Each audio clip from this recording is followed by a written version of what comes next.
Krishna people. So last week మా sister marriage జరిగిందనమాట. So మనం కొంచెం షాపింగ్కి హెల్ప్ చేసాము. And if you are bride to be or bride to be's friend, మీకు కూడా ఈ లిస్ట్ పనికి వస్తుందని షేర్ చేస్తాను. First thing first is sweat pads అనమాట. మేము ఇది యూజ్ చేయలేదు బికాజ్ ఇట్స్ వింటర్. సమ్మర్ అయితే తీసుకోండి.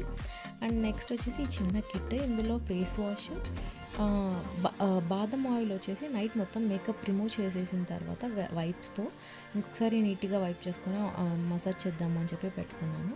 Vaseline because it's winter. And ఒక చిన్న eyebrow pencil and makeup blend చేయడానికి అని చెప్పి ఒక చిన్న పఫ్ ఒకటి పెట్టుకున్నాను. తర్వాత వచ్చేసి శారీ పిన్స్ అనమాట. ఒకవేళ మీరు శారీ పిన్స్ తీసుకునేటప్పుడు ఓపిక ఉంటే ఇలాంటి చిన్న చిన్న పూసలు తీసుకొని ఎక్కించి పెట్టేసేయండి. ఎందుకంటే శారీస్ హెవీ శారీస్ వాడతాం కదా, పిన్ దాంట్లోకి వెళ్ళిపోకుండా ఈ పూసలు అయితే ఆపుతాయి. నాకు ఇది బాగా పనికొచ్చింది. If you want you can try it. Next is hair pins. నేను multiple sizes of hair pins, U pins and hair rubber bands అన్నీ తీసుకొని ఇలా ఒక చిన్న జిప్లాక్ బ్యాగ్లో పెట్టేసుకున్నాను అనమాట.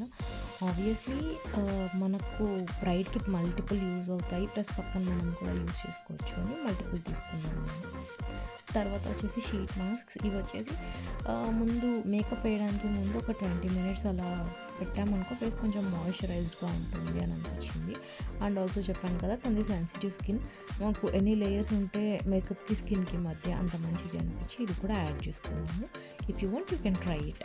అండ్ మేకప్ కూడా స్మూత్గా వస్తుంది. తర్వాత వచ్చి ఇన్విజిబుల్ టేప్. నాకైతే ఇదంతా యూస్ఫుల్ అనిపించలేదు. ఎందుకు అంటే they were not sticking properly.